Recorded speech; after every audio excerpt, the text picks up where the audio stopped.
la charla pasada, yo les comuniqué de que en una revisión exhaustiva que he hecho de la literatura que se ha producido sobre los árabes en Colombia, he detectado algunos vacíos que precisamente queremos llenar con estos ejercicios a través de esta jornada de estudio sobre la migración del banco. Entonces, no pretendemos abarcar y responder todas estas interrogantes. Estas son algunas de las falencias que he encontrado en lo que he leído. Básicamente he encontrado mucha literatura apologética que presenta una imagen muy idealista de lo que fueron, muy romántica, también literatura discriminatoria, todavía quedan algunos remanentes de ese rechazo al otro, literatura orientalista, una cantidad de estereotipos que de cierta forma se han repetido en la literatura aquí en Colombia, literatura excluyente, porque en muchos casos se habla solamente de dos grupos, de los libaneses y de los sirios, dejando de lado a los palestinos.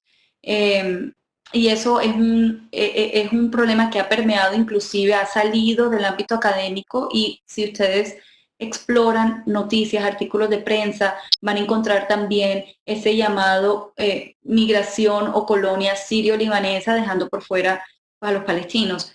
Y finalmente también he detectado ausencia de la literatura que produjeron los mismos inmigrantes. Y eso es lo que vamos a ver en la cuarta charla, en la literatura de los inmigrantes, porque es importante también escuchar al subalterno y leerlo a través de sus propias voces o de sus propios textos.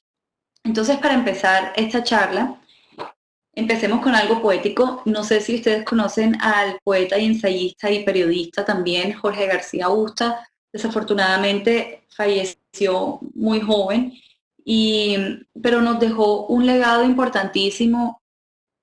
Yo diría que casi que pionero en la forma como él trató el tema de la migración árabe en Colombia. Me gusta mucho la forma como él trató el tema histórico, y también nos dejó un poemario titulado El Reino Errante, y este poema básicamente nos sirve para introducir el tema, ¿cierto? El poema se titula La salida en el camino de Damasco a Beirut, y me gusta mucho el final, ¿cierto? Raúf, alista tus ojos, llevaremos lo que ahora somos, una maleta, cuatro cuerpos y memorias. Entonces, él transmite, García Busta a través de su poesía transmite ese imaginario, esa nostalgia, esa memoria heredada de sus antepasados que migran, esa creencia de que más allá del mar del Mediterráneo, en este caso, había otro mar, o sea, el mar Caribe, que era un oasis hasta cierta forma e irónicamente de paz, a pesar de que aquí en las Américas para esa época, finales del siglo XIX y principios del siglo XX, no había una situación ideal de paz, ¿cierto? Había todavía muchas secuelas de las independencias, había todavía guerras civiles, eran naciones jóvenes tratando de encontrarse. Entonces, irónicamente para muchos, las Américas eran vistas como un lugar de escape, salir del Levante. Cuando hablo del Levante me refiero al Líbano, Siria y Palestina. Eh, Salir de allá hacia las Américas era como un escape, pero hasta de cierta forma aquí también encontraron algunos obstáculos no muy diferentes a los que habían en sus países de origen.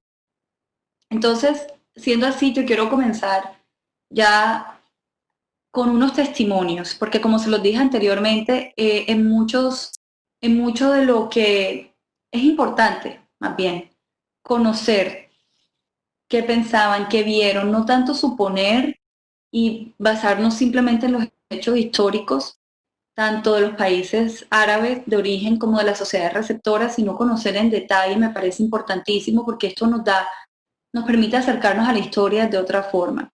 Entonces, ¿cómo empiezan a llegar los árabes aquí? Muchos me han preguntado, ¿pero por qué a Colombia o por qué a las Américas?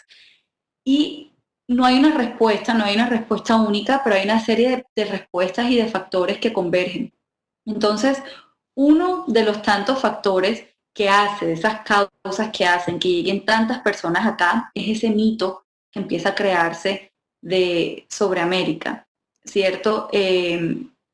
Empiezan a crearse todo tipo de fábulas de que aquí había una riqueza incomparable, inconmensurable, de que todos los que llegaran acá iban eventualmente a lograr hacer mucho dinero. Y hay un testimonio que me pareció bastante curioso, está citado en un libro editado en España, de un inmigrante asentado en Argentina, y él cuenta que cuando regresa un inmigrante de Homs, de Siria, a Homs, él estaba en las Américas y regresa, él regresa con unas cajas llenas de dinero. Entonces las personas no tienen ni siquiera tiempo para preguntar o para investigar de dónde había salido ese dinero, sino que asumen de que esas cajas de dinero las había logrado hacer en las Américas. Entonces, al final, casi, según cuenta esta persona, 300 jóvenes al día siguiente deciden emigrar a las Américas pensando de que ellos también iban a poder volver a Siria con cajas llenas de dinero. Y resulta que después de todo el alboroto, sale a relucir la verdad y resulta que este señor estaba trasladando, estaba sirviendo como de mensajero, llevando el dinero de un prestamista a otro prestamista. Ese dinero ni siquiera era de él. Pero en ese momento pudo más el mito que la verdad, y entonces, inclusive, como él dice aquí, 300 jóvenes de ese pueblo emigran a las Américas. Había otro testimonio aquí de un pariente mío bastante lejano, Jorge Gidi. Él llega a Colombia en 1901 y él cuenta cómo fue su travesía, ¿cierto? Pero de su relato a mí me llama la atención algo, y es la última parte. Él cuenta que él hace escala, primero sale de Jaffa, puerto palestino de Jaffa, hacia Marsella, ¿verdad? En el Mediterráneo. De allí toma un barco a Puerto Colombia, pero en el camino hacia Puerto Colombia hacían una parada en Curazao, donde se reabastecía de carbón. Y él notó que muchas personas que subían el carbón en los hombros hacia el barco en Curazao, entre ellos habían paisanos, personas probablemente palestinas o sirias o libanesas, y esas personas estaban volviendo a juntar dinero para llegar hacia Puerto Colombia. Entonces yo interpreto esto de dos formas. En primer lugar, no es cierto que todos los inmigrantes que llegaron sin dinero, como hay en algunas fuentes, porque de hecho esta persona muestra no tuvo necesidad de bajar en Curazao y seguir, sino que él traía su dinero suficiente para llegar a su destino. Y me sorprende esto, que de pronto entonces también muchos inmigrantes se quedaron en Curazao o en otras islas también del Caribe, de cierta forma varados, hasta que pudieron contar con la ayuda de otros. Y estas de pronto son historias que ni siquiera se han contado todavía. También me parece interesante de esta historia, obviamente no está en el testimonio aquí en la diapositiva, pero él llega y a él lo acoge Elías Mufdi, que había llegado a Colombia antes. Los familiares. Entonces, a él lo ayuda, más bien, lo ayuda a salir adelante, y eso es algo también importante. Cómo las cadenas de ayuda, cómo la presencia de algunos inmigrantes aquí en Colombia hizo que otros más emigraran, y no necesariamente la única causa para la migración fue, como dicen, como hay en muchas fuentes, las dificultades del yugo otomano. O sea, también tenemos que abrir un poquito el paraguas de posibilidades, y no solamente el yugo del Imperio Otomano fue lo que motivó directamente a las personas a migrar. Y finalmente, aquí hay otro testimonio, ya es el último, de don José Abuchaibe. Él escribió también sus memorias y él llega a Colombia en 1904, y su relato es muy cercano, es muy humano, porque él cuenta cómo se sentía inclusive su mamá, sus familiares de la separación. Él dice, estoy yendo a buscar algo que no se me ha perdido. Para ese momento nosotros estábamos bien económicamente, dice él es de Bellala, de palestino también. Entonces, es muy curioso cómo él también menciona que antes de él había ya otra persona de su familia acá, y también él nota de que muchas personas estaban queriendo emigrar, bien sea del Siria, Líbano, Palestina, no solamente para liberarse del yugo otomano, sino algunos simplemente para conseguir capital. Y también menciona que en Marsella él se encuentra con otros paisanos que iban más allá, iban a Perú, Brasil, Chile, Argentina, Bolivia, ¿verdad? Entonces, no es que los árabes hayan llegado solamente a Colombia, y ahí es donde yo hago énfasis en que no se puede estudiar el fenómeno de la migración árabe en Colombia como un fenómeno desconectado del resto de la migración árabe en las Américas, ¿cierto? Porque hasta cierto punto hay muchas historias compartidas, muchas historias cruzadas, y me parece que es importante tener en cuenta que de pronto inclusive muchos de los que están aquí o de los que están en Chile o en Brasil no necesariamente iban para allá, sino que de pronto venían para acá, pero por cuestiones diversas terminaron en determinado país. Entonces, por eso es que a mí me gusta siempre hacer un paralelo, siempre que abordo el tema de la migración, teniendo en cuenta lo que sucedió en los países de origen como lo que sucedió en las sociedades receptoras. Tratar de hacer una línea del tiempo paralela para entender esos periodos en donde incrementa la migración y en donde baja la migración. Entonces, durante la época de cuando yo hablo durante la época de la migración, me estoy refiriendo a los primeros, las primeras oleadas de inmigrantes. Y aquí quiero mencionar un dato curioso, y es que si bien a Colombia, nosotros, pues en Colombia empezamos a hablar de que la migración árabe inicia con fuerza a partir de 1880, al igual que en las Américas en general. Es curioso que el primer registro que hay de un inmigrante árabe en las Américas es de 1796. Andrea Francis Hannah Dawit, del clan Tarashme de la ciudad de Belén, fallece en Brasil, y ese fallecimiento está registrado en la parroquia latina de Belén, 1796. Entonces, también hay que estar un poquito abiertos a que a medida que vamos desenterrando información o encontrando y poniendo diferentes textos a dialogar, encontramos que este tema todavía está en construcción, ¿cierto? Saber exactamente cuál fue y cuál es la historia de los árabes acá.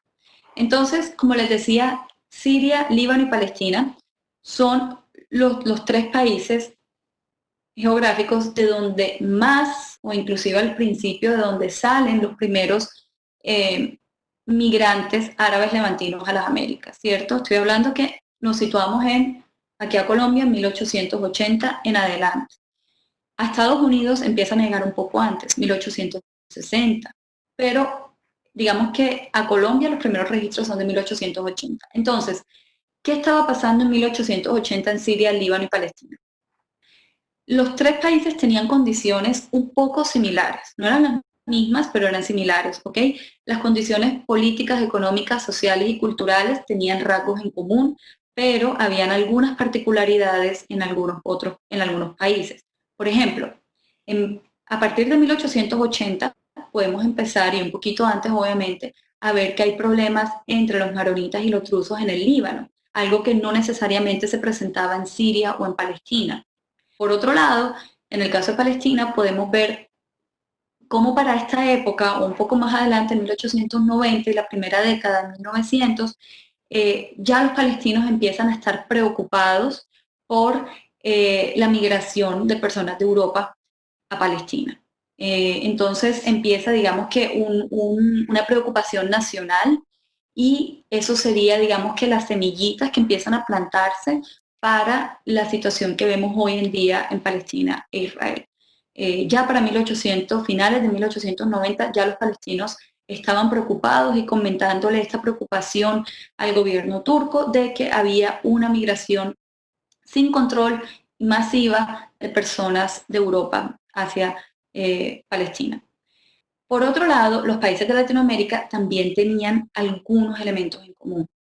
Como les dije, eran naciones relativamente jóvenes en términos de construcción de Estado, apenas se estaban descubriendo muchas de estas naciones latinoamericanas, y por eso es que yo digo que cuando uno estudia la migración siria, libanesa o palestina en las Américas, hay rasgos, hay patrones en común, ¿verdad? Entonces, de pronto, lo que construimos aquí en Colombia sobre los árabes, si nos hace falta alguna información, podemos de repente complementarla con lo que han hecho otros investigadores en otros países de la región, porque son fenómenos muy parecidos entre sí, ¿verdad? Entonces, cuando nosotros estudiamos una migración, cualquier migración, es importante tener en cuenta que existen factores de empuje y factores de atracción. No podemos atribuir solamente factores de atracción o de empuje a una migración, ¿cierto? Sino que tenemos que hablar de la convergencia entre estos factores. Entonces, yo les llamo push-pull, es más fácil, empuje o atracción. Y entre estos factores, obviamente, hay causas socioeconómicas, políticas, culturales, religiosas, que luego voy a entrar en detalle, ¿verdad? También quiero aquí hacer una anotación y es que esta presentación, en esta charla, me voy a enfocar más que todo en estas causas sociales, económicas, políticas, culturales y religiosas, pero de los primeros migrantes, de las primeras oleadas migratorias. ¿Y por qué? Porque hay un vacío de información tremendo en Colombia de qué pasó a partir de, por ejemplo, de 1940, 1950, durante la Guerra Civil del Líbano, hasta en la actualidad. Hay un vacío grandísimo de información. Entonces, eso es algo que estoy construyendo, que muchas otras personas probablemente también están construyendo ahora mismo, pero por eso me voy a enfocar en las primeras décadas del siglo XX y finales del siglo XIX. Entonces, es importante entender qué determinaba que un inmigrante fuera a un país y a otro no. ¿Por qué elegían un país o por qué terminaban en un país y en otro no? Básicamente, por la estabilidad política de ese país, por las oportunidades de conseguir bienestar económico, facilidades para la integración social o la existencia o inexistencia de leyes restrictivas para la migración. Aquí en este punto es importante resaltar que muchas personas dicen, bueno, pero es que entonces los árabes levantinos musulmanes no emigraron durante este periodo, y sí emigraron. Claramente también emigraron, no fue un fenómeno exclusivamente cristiano, pero muchos de los inmigrantes, muchas de las personas árabes levantinas musulmanas que pensaban en migrar, probablemente lo hacían con más ímpetu a países o lugares con mayoría islámica, porque como mostraba en la diapositiva anterior, era más fácil emigrar a un país en donde hubiesen afinidades sociales, culturales y religiosas. Entonces, muchos de los árabes levantinos cristianos que llegan a las Américas lo hacen también empoderados del saber de que ellos podían entender o manejar o llegar a aprender más fácil el español o el portugués, ya que muchos de estos árabes cristianos iban a escuelas de misioneros europeos en donde enseñaban lenguas romances. Entonces muchos ya sabían latín, inclusive en esa época aprendían latín, italiano, francés, inclusive inglés, portugués o español. Entonces era un poco más fácil para ellos. Algo que no tenían como facilidad los musulmanes, puesto que ellos no iban a escuelas de misioneros europeos. Entonces, bueno, para hablar un poquito de las causas económicas que motivan a estos primeros, a estos pioneros, a estos inmigrantes a cruzar el Atlántico a finales del siglo XIX, obviamente las causas económicas son señaladas como las más importantes por muchos investigadores. Muchos concluyen y concuerdan en que el factor económico fue el más decisivo. Y eso es muy difícil de rebatir, porque inclusive hasta el día de hoy el principal motivo, aparte obviamente de un escenario de guerra, de persecución política, es el factor económico, ¿cierto? Y lo vemos inclusive hoy aquí en nuestro Caribe con inmigrantes de países vecinos que vienen en busca de un futuro. Entonces, hay que aquí entonces hacer un poquito de memoria histórica y pensar cómo era el Imperio Otomano cuando empiezan a salir todas estas personas de las tierras controladas por los turcos. Y si nos recordamos un poquito lo que sucedió en los Alpores de la Primera Guerra Mundial, los otomanos eran llamados el hombre enfermo de Europa. Entonces, ¿por qué? Porque era un imperio que estaba ya en decadencia, que se estaba desmoronando, que había una profunda crisis estructural, social, económica, política. Entonces, obviamente, eso va a tener un impacto muy grande en la economía y en el diario de las personas en lo que hoy es el Líbano, Siria y Palestina histórica. Entonces, también hay un detalle, y es que los imperios europeos empiezan a poner sus ojos en Asia Occidental, en el Levante. Con la revolución industrial en Europa empieza una era, digámoslo así, de expansión, de colonialismo, y muchos de estos, por ejemplo, los franceses y los británicos, empiezan realmente a poner sus intereses y poner su vista en el decadente Imperio Otomano. Por ejemplo, el imperio se declara inclusive en bancarrota en 1878, y muchos de los imperios europeos de esa época lo ven como una oportunidad. Inclusive Francia llega a controlar una gran parte de la deuda externa, de la deuda pública, disculpen, del Imperio Otomano. Entonces, también había una particularidad, y es que los otomanos tenían arreglado su sistema económico como una especie de feudos, en donde habían unos señores terratenientes, generalmente de la élite religiosa, nombrados por los turcos, que administraban grandes predios y tenían una cantidad de personas bajo su mando, pero estas personas, campesinos, no siempre tenían un pago justo y había mucha miseria. Entonces empieza a haber un choque entre la producción y la población. Empieza a crecer mucho la población y empiezan a haber problemas en la producción de alimentos. Empiezan, obviamente, hay sequías, hay plagas como la de 1890, luego hay otras epidemias, de hecho, la fiebre tifoidea. Entonces, digamos que la situación es bastante compleja, y obviamente el factor económico va a ser de gran importancia para estos primeros inmigrantes.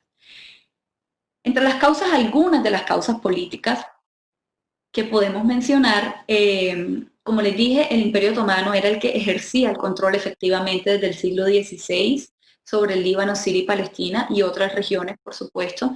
Entonces, en 1908, y esto es algo importante, triunfa la revolución de los jóvenes turcos, y se piensa de que va a haber un cambio de régimen, pero al final termina siendo hasta más opresor que los anteriores. También bajo el sultán Abdelhamid hay un creciente fervor por el panislamismo, la otomanización y el panturquismo. Y obviamente Siria, Líbano y Palestina eran sociedades multiétnicas, multireligiosas, no necesariamente eran turcas, obviamente eran árabes. Entonces empieza a haber un choque entre las personas que viven aquí, que son nacionalistas, los intelectuales, empiezan a chocar con la represión política del Imperio Otomano. Y luego, como si fuera poco, el Imperio Otomano se alía en la Primera Guerra Mundial con el lado que eventualmente pierde, y esto hace que efectivamente inicie una era de control europeo, especialmente francés y británico, sobre el Levante.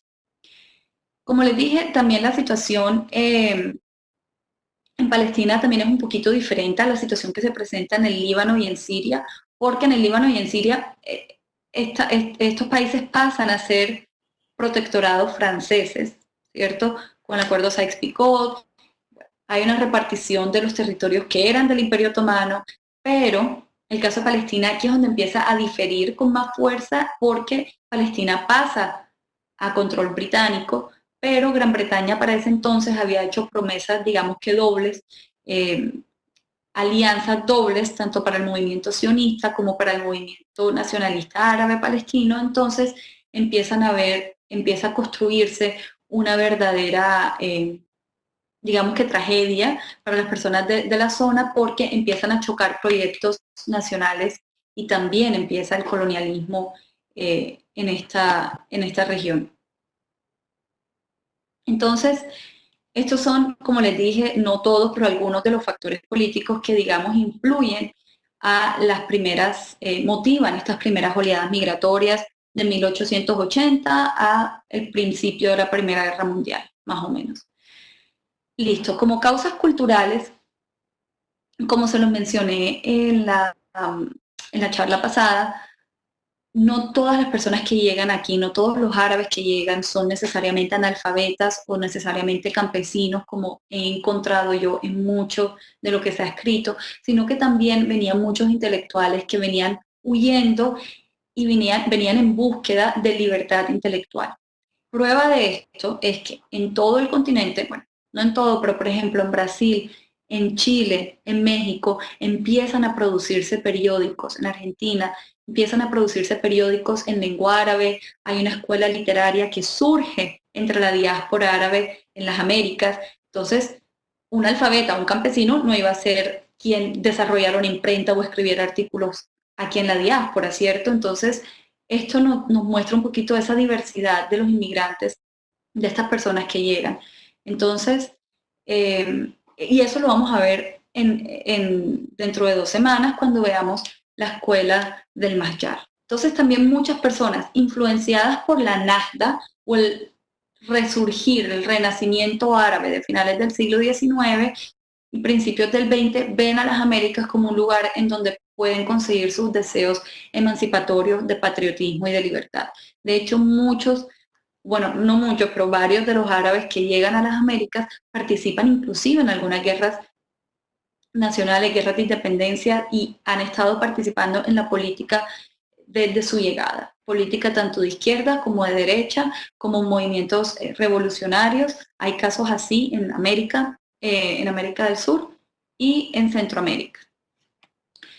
Entre las causas religiosas, y honestamente a mí no me gusta hacer mucho énfasis en las causas religiosas porque yo, por lo que he observado y he estudiado, gran parte de ese sentimiento sectario en el que se diferencian las comunidades religiosas o se construye un proyecto político basado en diferencias y en identidades religiosas, es algo que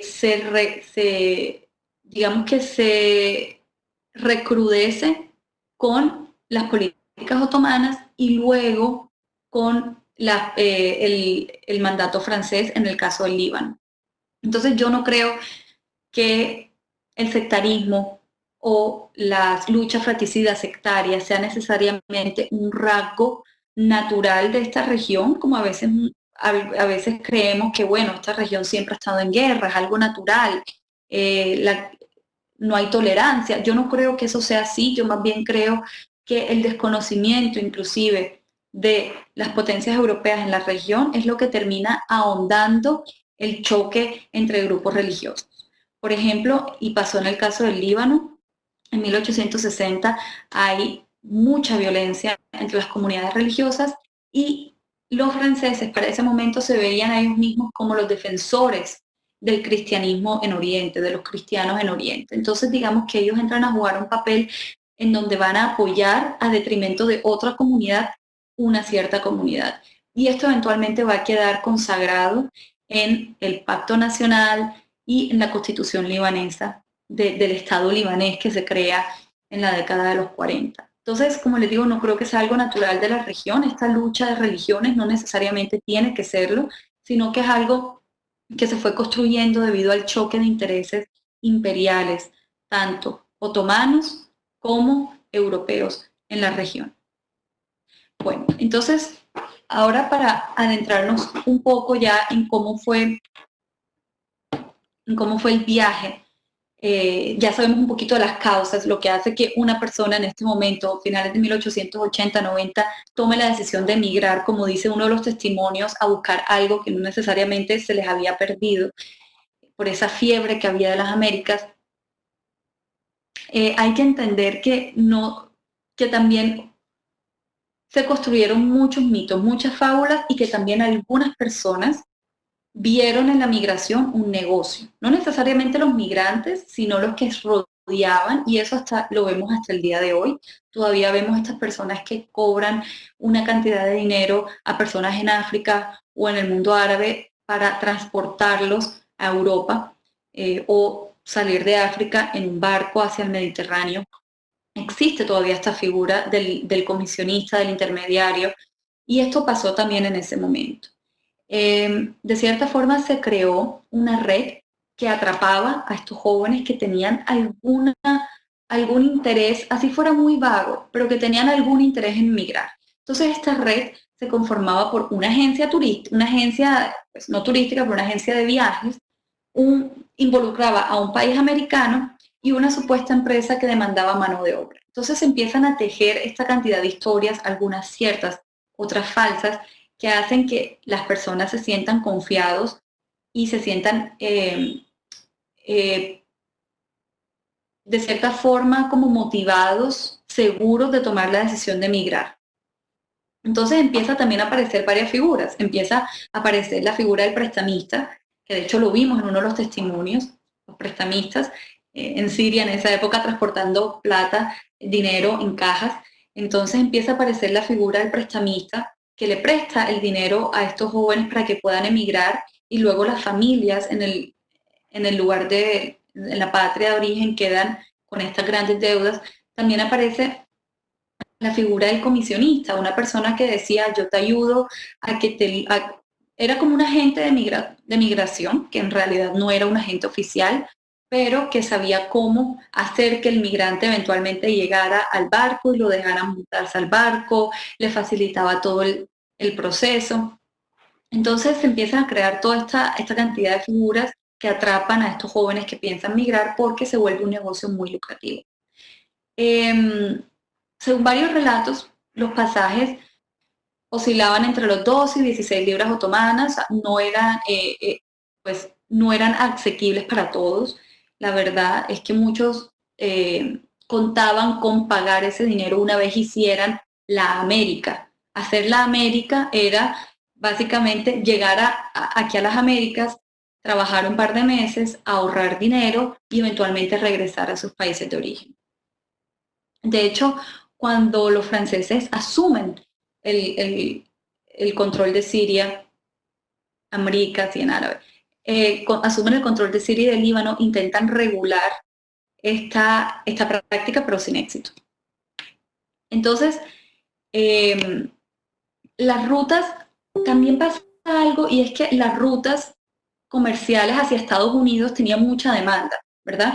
Y Estados Unidos eventualmente empieza a imponer muchas restricciones y condiciones para recibir a los inmigrantes. Entonces, los comisionistas y las líneas, las navieras, para evitar perder el viaje, para evitar perder el cliente, trataban de convencer a las personas que emigraran hacia Sudamérica o hacia Centroamérica, o inclusive, peor aún, una vez hacían una escala en un país centro o suramericano o de pues, alguna isla del Caribe, le decían que eso era Estados Unidos.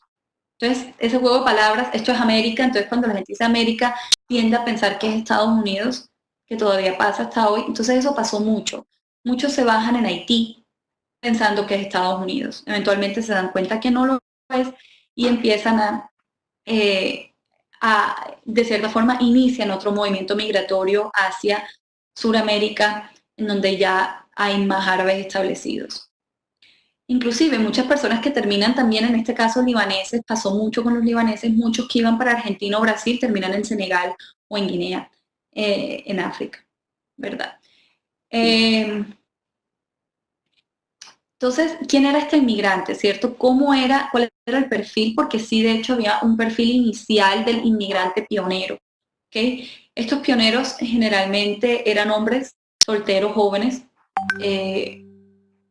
como les decía, muchos eran de zonas rurales, porque no se nos puede olvidar que a pesar de que habían intelectuales, a pesar que había una élite comercial fuerte, especial en Belén, por el comercio de reliquias y objetos y artesanías de Tierra Santa, también había una gran parte de la población que era campesina, porque ante todo estos países son países campesinos. Para esta época, en Palestina, más de la mitad de la población era campesina. Había un pequeño porcentaje de beduinos y un pequeño porcentaje de personas que vivían en las ciudades, pero obviamente no podemos negar un hecho histórico, y es que eran, eran, eh, eran zonas fértiles en donde hasta inclusive el día de hoy la agricultura es bastante fuerte.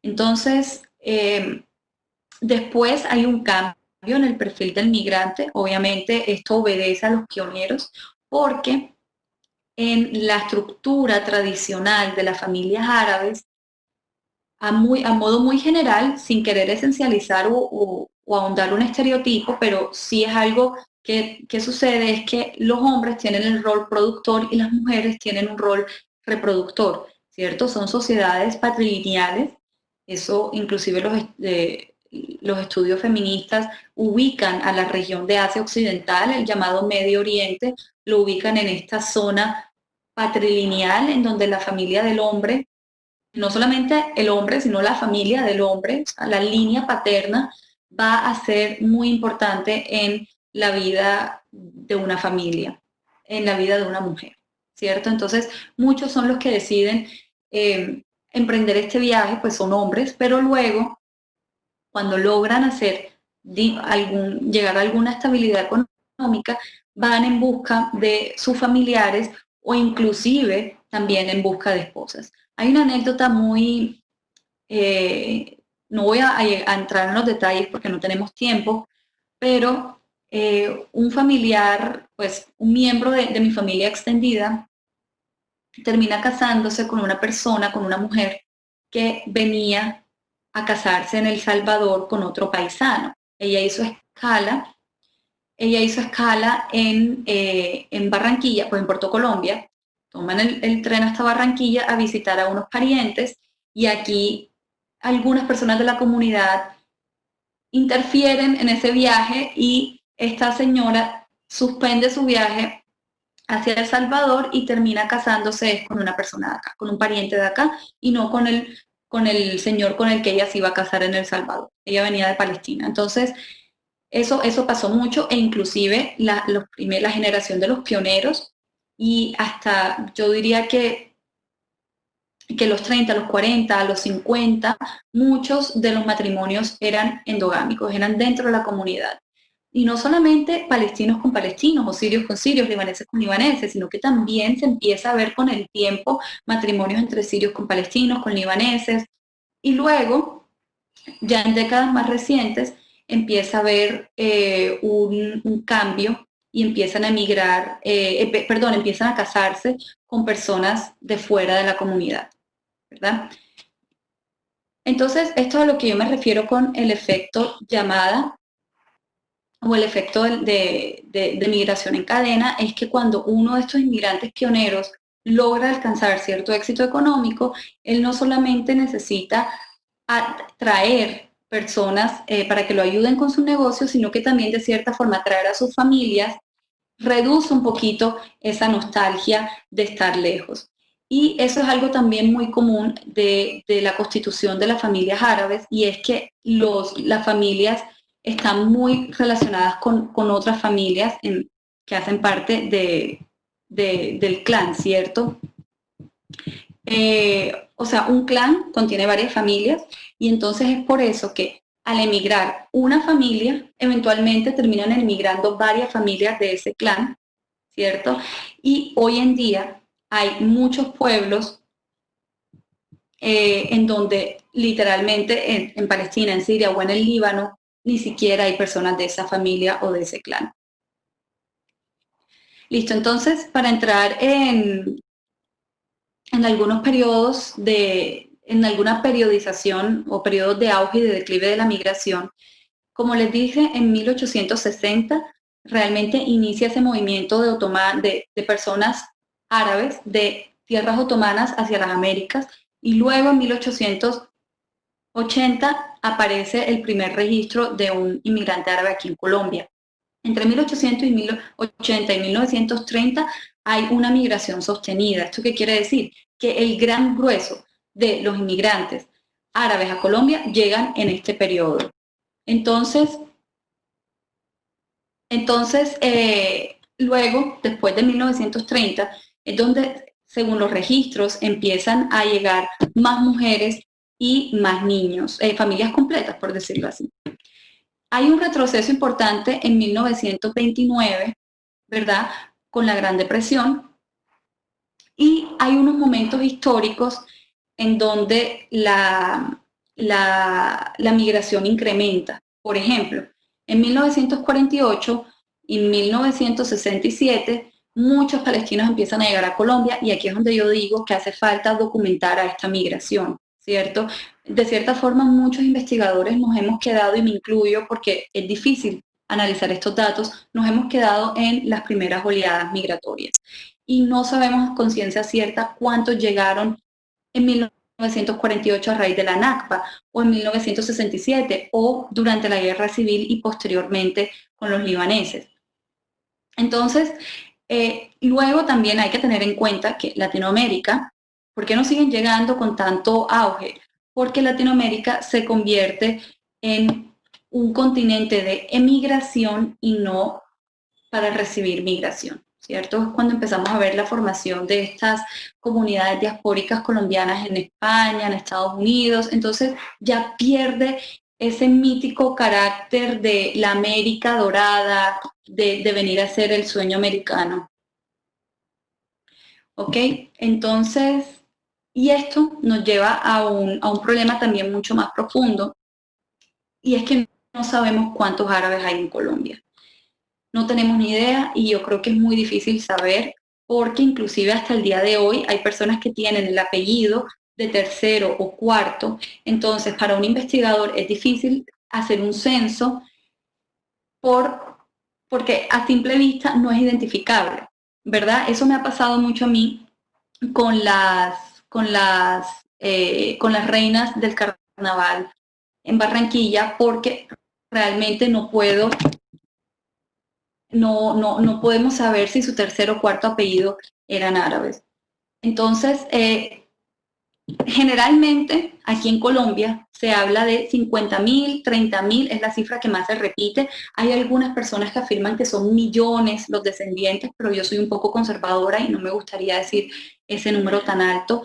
Inclusive en Chile, que es un referente, hay 500.000 palestinos, mientras que en Brasil hay aproximadamente, según algunos cálculos, 10 millones de personas de origen árabe y sus descendientes. Entonces, realmente no podemos saber y es una tarea que queda por hacer. Y una de las cosas, y aquí hay que resaltar la labor de Zuleyma Slevi, fue intentar de que de cierta forma se puedan censar a estas personas a través de los censos nacionales que se hacen, pero es algo que todavía tenemos pendiente por hacer. Entonces, acá hay un cuadro que yo creo que es un poco desalentador porque no creo que haya sido tan bajita la cifra, pero ustedes pueden darse cuenta que Colombia es uno de los que menos inmigrantes árabes recibió. Sea cierta o no sea cierta esta cifra específica, nos sirve para tener una especie de comparación, un comparativo entre los diferentes países de la región. Y yo se los dije en la charla pasada, Colombia no fue un país que atrajo a mucha gente. Realmente Colombia no era un destino predilecto y no por nada malo, sino que Colombia para ese momento estaba en varias crisis políticas, guerras civiles que obviamente no lo hacían un destino atractivo. Además, también empiezan a aparecer una serie de decretos y de restricciones y de dificultades legislativas en Colombia. Entonces, eso también lo vamos a ver un poquito más adelante. Listo, entonces, superados todos estos obstáculos, ya sabemos las causas, cómo era esa llegada al Caribe. Los pioneros, efectivamente ingresan por Puerto Colombia, por el muelle de Puerto Colombia.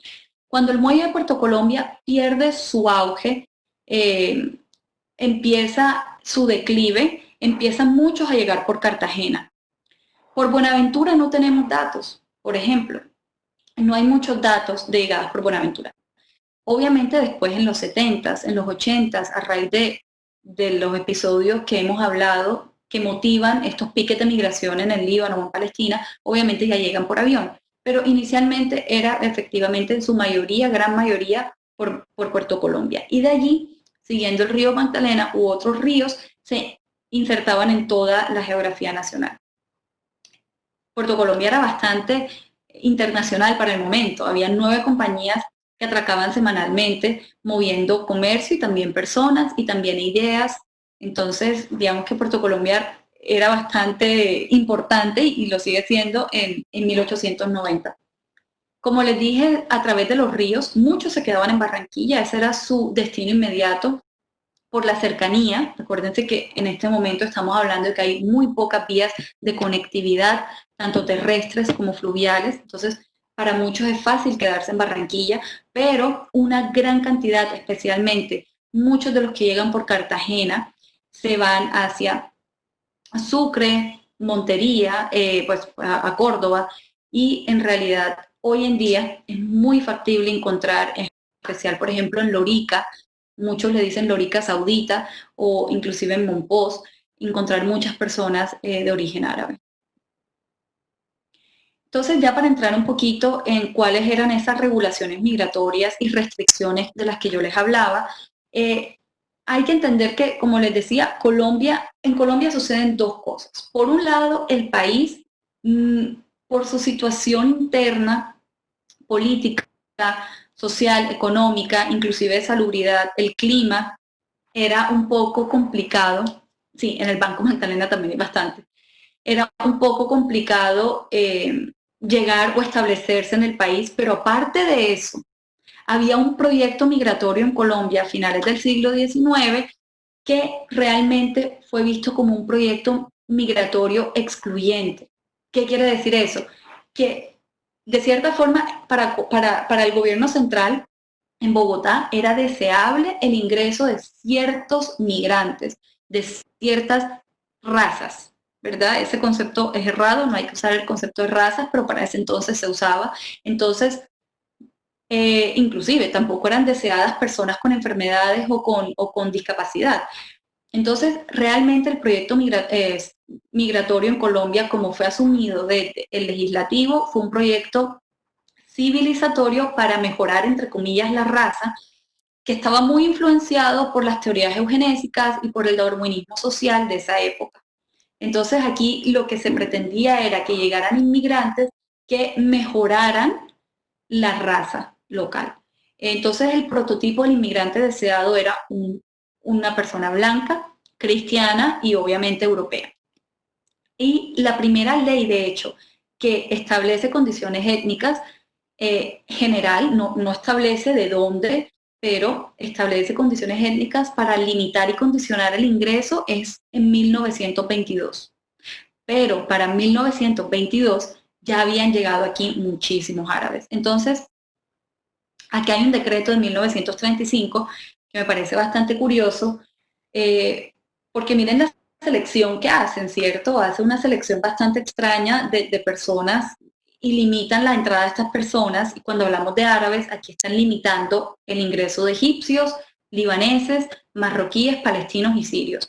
Honestamente, no tengo registros hasta el momento de migrantes marroquíes o migrantes egipcios que llegan en esta época. Como les dije, los que llegan son sirios, libaneses y palestinos, pero miren lo preocupante de este decreto. Y este decreto eventualmente va a tener repercusiones muy complejas que ahorita vamos a ver.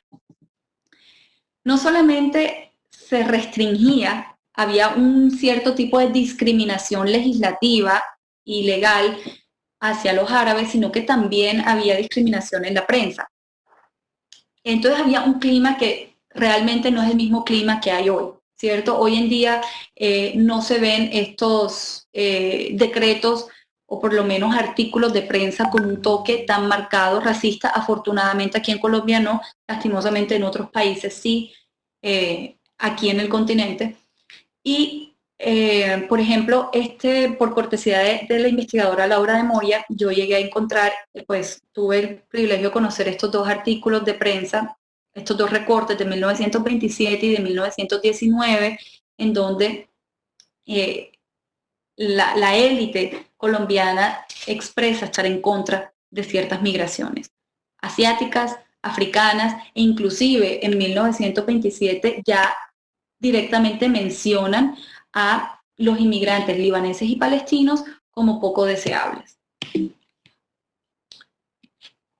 Lo que yo les decía del decreto, de las cuotas, aquí tenemos, por cortesía de la investigadora Pilar Vargas Arana, una negación, un documento en donde se niega la visa de un inmigrante palestino, José Murra, de 1935, y aquí ustedes de pronto no alcanzan a leer, pero en el último párrafo se lee que la cuota palestina para el presente año está cerrada. Entonces, esto realmente es problemático porque vemos desde este momento una concepción bastante orientalista de lo que eran los árabes y inclusive de lo que son hasta el día de hoy para muchos los árabes. Y por otro lado también dificulta mucho medir o saber cuántos árabes hay, porque de pronto este no fue el único caso y de pronto uno haciendo suposiciones podría llegar a pensar que muchos migrantes árabes de pronto cambiaron su nacionalidad o no especificaron de dónde eran para poder entrar, para poder jugar con el tema de las cuotas. Si ustedes recuerdan el primer testimonio que les mostré, disculpen, el tercero que les mostré de don José Abuchaibe, él menciona que cuando él llega aquí en 1904, no vino con ningún pasaporte, él simplemente vino con el dinero para comprar el tiquete. Él no recuerda haber traído un pasaporte, no se necesitaba un pasaporte para Sudamérica. Entonces, eso también dificulta saber cuántos árabes hay, cuántos descendientes de árabes hay y peor aún, saber de qué lugares de origen son, porque muchos de ellos lo que hicieron fue, de cierta forma, callar su pasado por la dificultad que supuso la integración al principio. Entonces, muchas de las personas de cuarta generación hoy en día en Colombia no pueden ubicar el lugar de origen de sus antepasados y esto obviamente responde, es un efecto de esa discriminación tanto legal como social que hubo hacia los primeros inmigrantes. Entonces, por eso es que nosotros empezamos a ver una movilidad de los árabes mucho posterior, ¿cierto? No al principio. Al principio los árabes viven de cierta forma, no me gusta usar esa palabra, pero como una especie de guetos, en el sentido de que viven juntos, en barrios juntos. Aquí en Barranquilla muchos vivían alrededor del barrio San Roque. Y obviamente para la sociedad receptora, los árabes no simbolizaban algo al inicio deseado, algo conocido, por eso es que inclusive en las primeras décadas no hay matrimonios mixtos y ser árabe para muchos inmigrantes era de cierta forma una carga, era un sentimiento de pertenecer como a una casta, por decirlo así, inferior. Y entonces por eso es que yo creo que es tan importante estudiar y revisar las estrategias que emprenden muchos de estos árabes para lograr integrarse en sus sociedades receptoras. La próxima semana vamos efectivamente a ver algunas de estas estrategias, como por ejemplo la creación de clubes o la participación en el Carnaval de Barranquilla. Entonces, yo creo que con esto y con la emoción de la próxima sesión, quisiera terminar acá para tener hoy un poquito más de tiempo de responder algunas preguntas, porque la sesión pasada quedamos un poco cortos de tiempo, entonces yo los dejo aquí, ya yo termino, Shukran, y ya estamos, yo creo que Catherine, abiertos a un par de preguntas. Voy a dejar de compartir mi pantalla, listo. Sí, realmente lo que hemos visto, gracias, Joder, primero que todo, sobre todo que esta vez ya nos hemos ido acercando desde esos primeros tiempos, ¿no? Desde 1796 y nos trajiste en ese viaje transatlántico hasta nuestros tiempos. De momento he visto son comentarios al respecto de algunas dudas que no saben si su familia es de descendencia árabe, pero realmente no he visto una pregunta, no sé si algunos de estos comentarios de Johanna y Luis de pronto tengan alguna pregunta concreta. Aquí estoy viendo si los comentarios. Sí, acá hay un comentario muy interesante y es que, mira, acá hay uno interesante, ya lo voy a leer.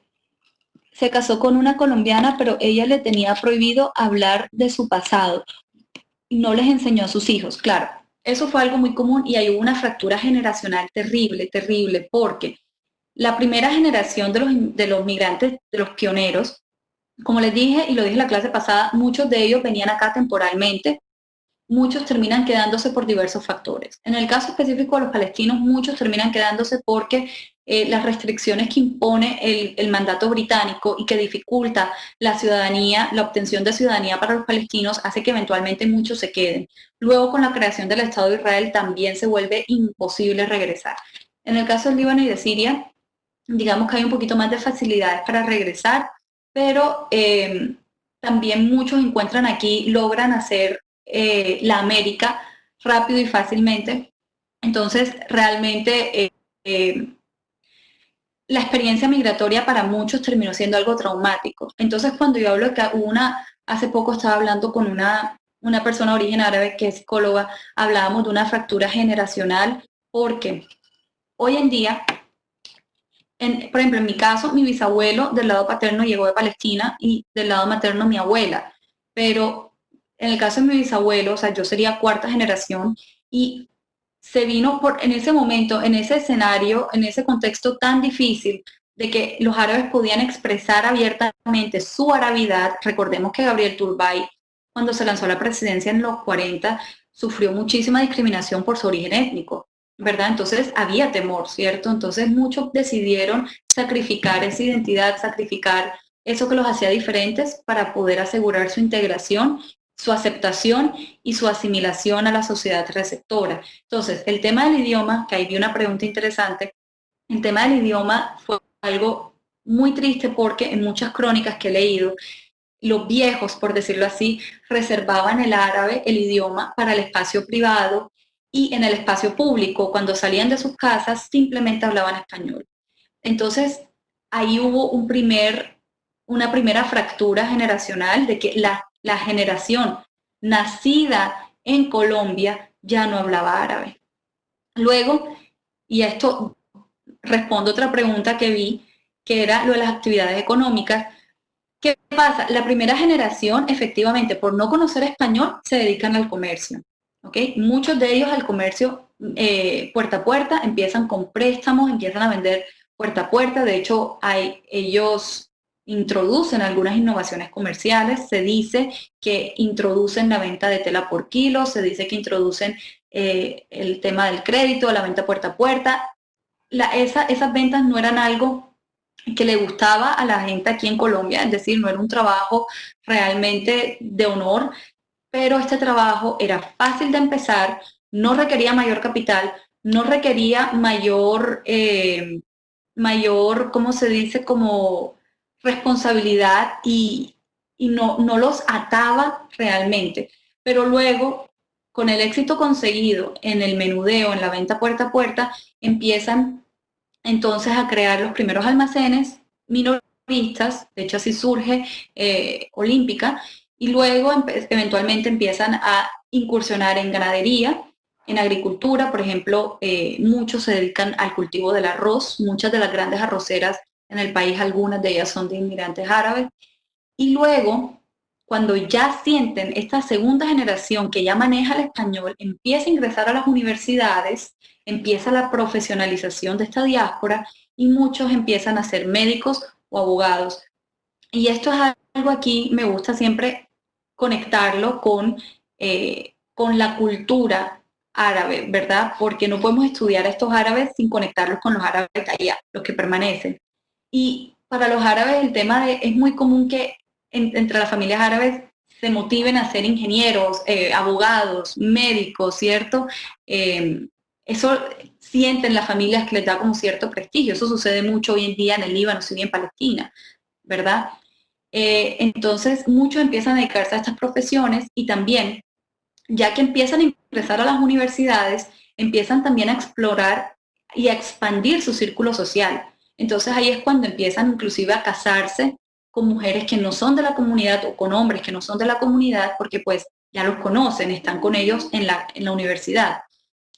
Y ahí es de cierta forma donde empieza como ese quiebre generacional, esa fractura que hay entre los pioneros y estas primeras generaciones nacidas en Colombia, esa necesidad tan grande de ser aceptados, de ser integrados, de asimilarse, porque muchos no podían regresar a sus países de origen, hacen que ellos sacrifiquen y inclusive se habla de un suicidio cultural, ¿cierto? Porque hoy en día algo que une realmente a los árabes, en los 22 países árabes que hay, algo muy en común que puede unir a una persona de Marruecos y a una persona del Yemen, efectivamente es el idioma. Entonces, cuando esta comunidad pierde su idioma, de cierta forma pierde mucha posibilidad de seguirse relacionando, identificando y conectándose con su patria de origen. Entonces eso es algo complejo, ya difícil de recuperar y hoy en día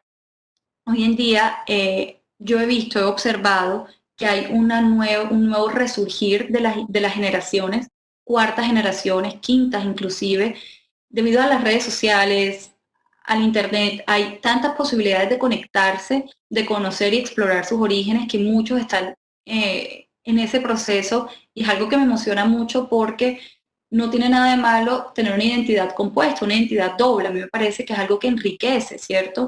No es que uno prefiera ser árabe o colombiano, es que uno simplemente es colombo-árabe y no puede evitarlo, o sea, no puedes esconderlo. Bueno, muchos lo esconden, pero eventualmente no lo vas a poder evitar.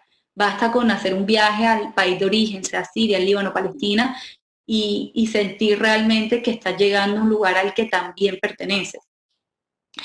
Bueno, otra cosa que he visto acá es la traducción de los nombres y apellidos y el cambio de apellidos. Eso pasó muchísimo, muchísimo, inclusive pasó en el caso, o sea, lo hablo desde la experiencia, en el caso de mis dos apellidos, ambos fueron cambiados, fueron alterados, y esto sucedió en primer lugar porque en árabe, en el idioma árabe, hay sonidos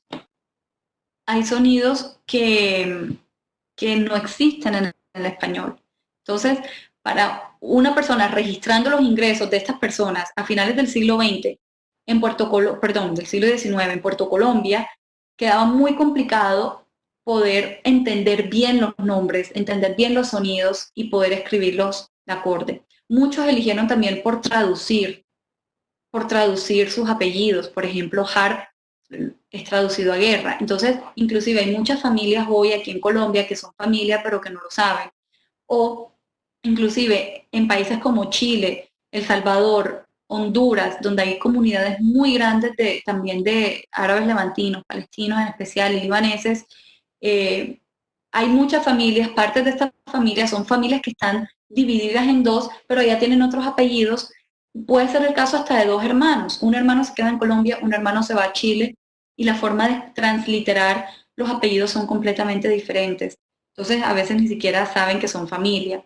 Y en el caso del idioma, a pesar de que yo les estoy diciendo que muchos de estos inmigrantes pioneros, la mayoría eran cristianos, no todos, pero la mayoría eran cristianos, también eso influyó a que el idioma árabe no fuese realmente algo importante para conservar, mientras que en el caso de los inmigrantes musulmanes, eh, en periodos posteriores, digamos que llegan aquí en los 60, 70, 80, en el 90, sí hay un afán más grande por conservar el idioma árabe, porque el idioma árabe es el idioma litúrgico del Islam. Es como, por ejemplo, por mucho tiempo el latín, para que me entiendan la comparación, el latín fue por mucho tiempo como el idioma del cristianismo, el idioma litúrgico, así es el árabe para el Islam. Entonces, para muchos de ellos es importante conservar el idioma, transmitir el idioma, porque eso asegura, digamos que una conexión más fuerte con su religión, con la religión de sus padres.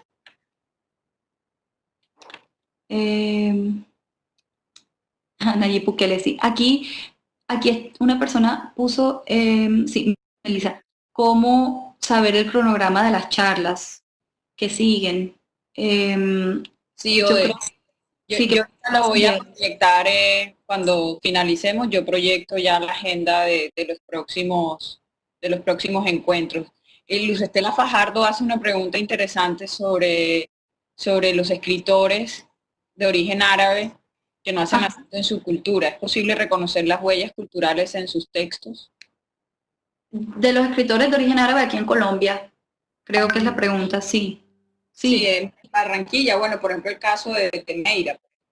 Sí, de hecho, esa es la charla dentro de 2 semanas, la literatura del Mayar, la literatura que producen los inmigrantes árabes y claramente hay, no, podría hablar de posmemoria, pero no tanto, pero que eso es algo en los estudios literarios que personalmente me gustan mucho, pero sí se puede reconocer la influencia y la identidad árabe en algunos escritores de origen árabe. Por ejemplo, Juan Gosaín, Luis Fayad, Meira del Mar, Raúl Gómez Hatín, Jorge García Usta, todas estas personas, todos estos escritores realmente muestran, pero sin embargo no son escritores árabes, ¿cierto? Ellos simplemente tienen una idea, una nostalgia presente y que permea sus textos.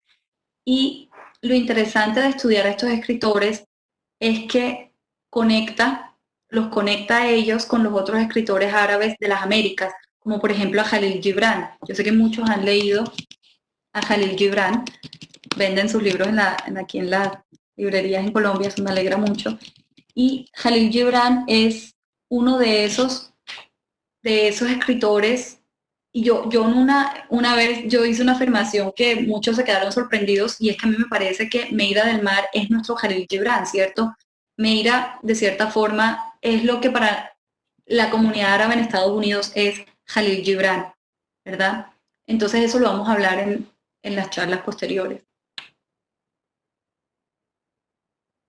Raúl Gómez Hatín, sí, el apellido Hatín es un apellido, es libanés, sí, árabe. El estigma de ser árabes no ha terminado, aún está arraigado en muchos países, es correcto. Inclusive la arabofobia y también la islamofobia es un problema que lo vamos a ver, de hecho, en la última conferencia que me corresponde a mí, pero lo que yo encuentro como positivo es que aquí en Colombia no es tan fuerte. Inclusive aquí en Colombia ni siquiera hay centros que miden la islamofobia o la arabofobia, y eso es algo bueno porque quiere decir que no hay tanto que medir, ¿cierto? Como en otros países. En Estados Unidos el tema es terrible. Y a raíz del 11 de septiembre también hubo mucha más estigmatización, ¿verdad? En el tema religioso también hubo mucho hermetismo, porque por mucho tiempo, hasta la Constitución de 1991, Colombia era un país casi que dedicado y consagrado al Sagrado Corazón, de cierta forma, y se evidencia en las constituciones la estrecha relación entre Estado e Iglesia. Entonces, eso lo vamos a ver también en las últimas charlas, ya en la quinta. Yo creo que sí.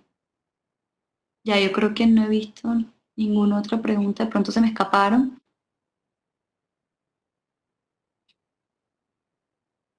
Hay un Sí. comentario de que el papá se molestaba cuando no le respondían en árabe, pero no entiendo cómo la cadena, si hay algo. Dice que la familia como víctima del cambio de apellidos era Baracá y ahora es Baraque. Sí, aquí hay una pregunta, ¿por qué crees que el idioma árabe no pudo trascender al igual que las costumbres? Hay varias teorías, pero yo creo que la más importante es que el idioma al final era algo que creaba barreras, mientras que la gastronomía no. Por qué trasciende la gastronomía, por ejemplo? ¿Por qué trasciende el kibbe? Porque hay kibbe en todas las esquinas de Barranquilla, y por qué no hay idioma árabe en todas, por qué no ni siquiera se enseña aquí en las universidades el idioma árabe. Porque de cierta forma, tú hablar árabe en público en 1910, 1920 iba a traerte el rechazo de la sociedad. Pero tú invitar a una persona a comer un kibbe, yo creo que eso iba al revés, iba a crear un vínculo con esta persona. Entonces, para muchos se dieron cuenta que volver a sus países de origen no era una opción por las circunstancias políticas, económicas, etcétera. Muchos también sintieron que el hablar árabe los iba a hacer que los señalaran en ese momento tan complejo aquí en Colombia, donde había discriminación desde lo legal hasta la prensa, hasta lo social. Entonces, yo creo que por eso es que el árabe no logró sobrevivir, pero nunca es tarde para aprender, la verdad. Y hubo mucha discriminación por eso, por el idioma. Bueno, creo que No sé si... Bueno, hay una última pregunta de Natalie. ¿Por qué hay inmigrantes que no se consideran árabes a pesar de venir de países árabes? Es decir, que dicen, por ejemplo, soy libanés, pero no árabe. Eh, esa pregunta es bastante compleja y en una muy resumida explicación, eso responde a que por mucho tiempo la minoría maronita en el Líbano, una minoría un grupo religioso que, pues, si no estoy mal, es una minoría hoy en día, sintió que su proyecto nacional debía estar construido en líneas religiosas. Entonces, de cierta forma, era una estrategia, yo diría, vista desde los estudios políticos, una estrategia de supervivencia de una minoría, hacer énfasis en su unicidad, ¿verdad?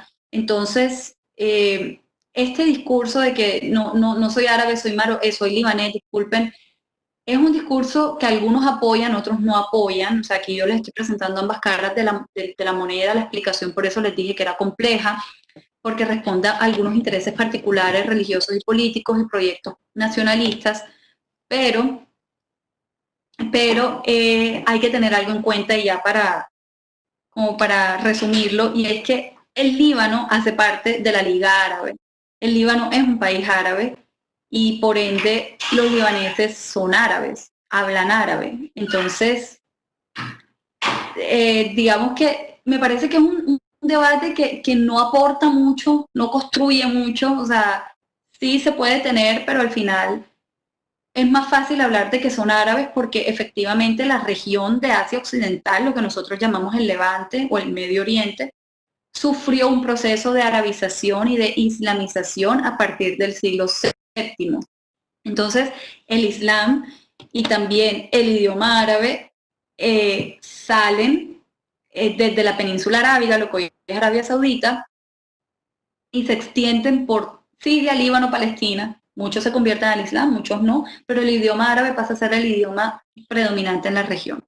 Entonces, el Líbano es un país árabe hoy en día. Las personas hablan árabe, comparten muchos rasgos comunes con los demás árabes de los otros países. Entonces, creo que es un debate muy espinoso, muy complejo. Pero esa es la respuesta histórica, la que les estoy dando, de que efectivamente es el mundo árabe, son países árabes y el Líbano es un país árabe. Vamos a cerrar con dos preguntas. Una de Miguel Corredor. Miguel pregunta, además del tema lingüístico, ¿cómo se vivió la transición en materia religiosa para los migrantes? Sí, importante. Y el otro enfocado en el tema de la danza. Lo pregunta Rafael Uribe. Teniendo en cuenta que la migración en principio fue masculina, ¿en qué momento hay un acercamiento de la danza a Colombia? Súper, súper, súper buena pregunta. Bueno, la pregunta de la religión, como les dije, los primeros eran cristianos y dentro de los cristianos habían diferentes iglesias. Habían maronitas, habían cristianos ortodoxos de rito griego, de rito latino, habían católicos, o sea, era un mosaico, o sea, no era simplemente, no eran católicos. O sea, cuando hablo de cristiano me refiero a todas las iglesias de Oriente. O sea, Siria, Líbano y Palestina son increíblemente ricas en diversidad religiosa. Entonces, muchos de ellos, en el caso, por ejemplo, de mi familia, que eran ortodoxos, se convierten al catolicismo antes de emigrar porque llegaban a un continente predominantemente católico. Luego, eh, eh, luego, muchos que siguen siendo maronitas o ortodoxos no pueden efectivamente practicar su rito, entonces terminan convirtiéndose al catolicismo. Pero recientemente en Colombia ha habido un resurgir de estas iglesias orientales y tenemos, por ejemplo, un exarca maronita en Bogotá hace un par de años y también en Barranquilla se celebra la misa de rito ortodoxo y la misa de rito maronita entre la comunidad árabe cristiana, porque también hay una comunidad árabe musulmana muy grande aquí en Barranquilla. Y el tema de la danza, eh, Bueno, y también no había iglesias ortodoxas en esa época, entonces por eso es que muchos deciden simplemente ir a las iglesias católicas y listo. Y el tema de la danza, de hecho, no tiene nada que ver el género. Si ustedes se ponen a analizar el escenario de la danza árabe en Colombia, no es algo que traen los árabes que llegan, sino es algo que viene a Colombia realmente por influencia de Estados Unidos, de Europa, de Rusia. Porque inclusive la danza árabe, como se conoce aquí, eso es todo un tema bien complejo, pero digamos que esa fuente, ese epicentro, la danza árabe, ese belly dance como lo conocemos, es Egipto, y aquí no llegaron egipcios, tanto al principio, o sea, llegaron sirios, libaneses y palestinos, y la danza típica de estos países es el dabke, que es una danza mixta, una danza folclórica popular, campesina, de hecho. Entonces, las danzas árabes, el escenario de las danzas árabes en Colombia, si ustedes se dan cuenta, la mayoría de las escuelas son escuelas de colombianos donde asisten colombianos sin origen árabe. Entonces son fenómenos diferentes. O sea, si tú quieres ver danza árabe dentro de la comunidad árabe en Colombia, lo único que vas a encontrar realmente como autóctono y originario y natural es el dabke.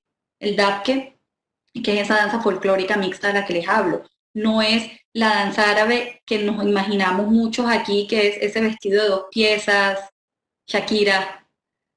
Eso es algo más bien egipcio. Bueno, para quienes nos preguntan si esta sesión queda grabada, si va a quedar grabada, lo estaremos gestionando para que esté publicada la otra semana en los canales oficiales del banco, Red Cultural. Los invito a que nos sigan en Banred Cultural Barranquilla para que estén enterados de todos nuestros eventos. Bueno, para no dejar a nadie colgando, hay una pregunta sobre el bautismo, si hay partidas de bautismo o qué tipo de documentos hay o que hayas encontrado en particular como momento de reconstrucción. Sí, partidas de bautismo, o sea, sí, inclusive si tú vas a las iglesias aquí en Barranquilla y entras a las criptas, donde están las unas, vas a ver muchísimas personas de origen árabe allí enterradas. Más que todo, los registros de bautizo y también inclusive de las actas comerciales, las actas de las constituciones de empresas, los registros notariales son muy importantes para reconstruir la actividad de los árabes acá, también en la prensa, las pautas comerciales que hacían, pero sí una recomendación. Si alguno de ustedes de pronto que es de origen árabe sospecha o cree y tiene la oportunidad de ir a Siria, Líbano, Palestina, vayan a las iglesias porque muchas de las iglesias tienen las partidas y ahí pueden encontrar, por ejemplo, aquí estoy. Este libro, que es el libro de mi familia, gran parte de la historia familiar se construyó a partir de las bautizas de nacimiento que encontramos en las iglesias. Por ejemplo, este es la parroquia latina de Santa Catalina en Belén. Esto es una partida de bautizo de Yamil, apellido Lama Yidi. Entonces, esto es una labor de archivos que ya acá, que existe, que pueden realizar las personas interesadas en las iglesias. Para el tema de las familias musulmanas no estoy segura de cómo podrían acceder a este tipo de registros, porque pues, obviamente no existe el bautismo como tal y estos archivos no existen en las mezquitas, ¿cierto? En las iglesias sí, pero la invitación es a que empiecen a explorar algún documento, alguna carta, alguna foto deben tener, y hoy en día es muy fácil buscar que alguien les traduzca eso o buscar en internet familiares con el mismo apellido en otros países de Latinoamérica. Entonces la invitación es esa, en La Guajira, sí. Bueno, llegamos al límite de tiempo Ya. y no queremos abusar tampoco de De tus las personas. conocimientos y por eso este ciclo va hasta julio.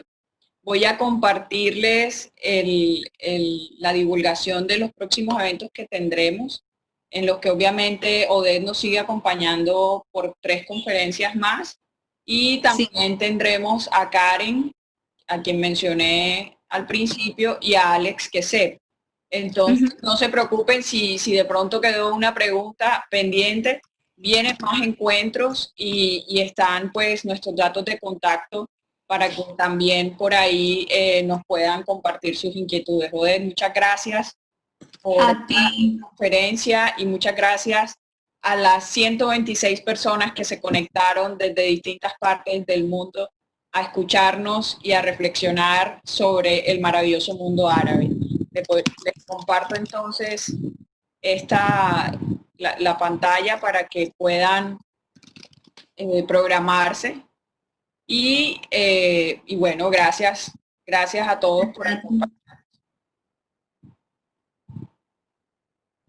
Vamos a ver que aquí esto uno cuando va a buscar nunca aparece donde uno lo dejó. Total. Sí.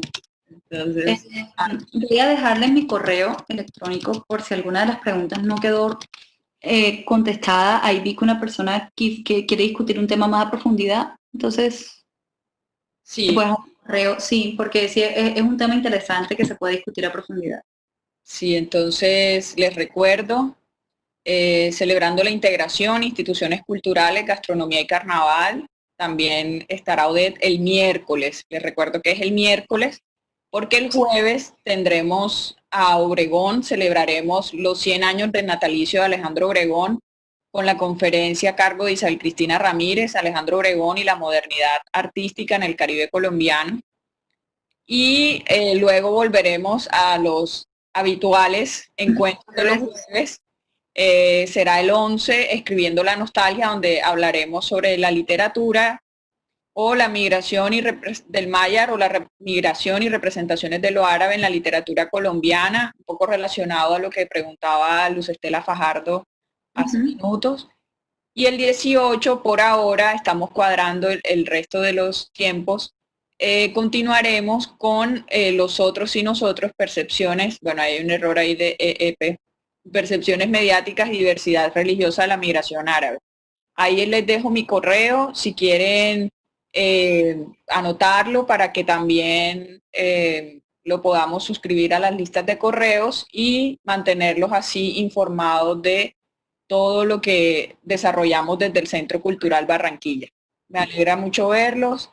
Ode, muchas gracias nuevamente. Gracias, la maga detrás de todo esto que funciona.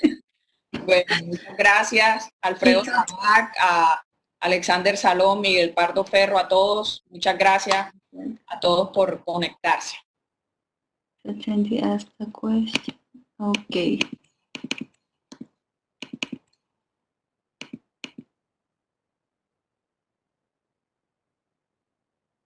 Listo.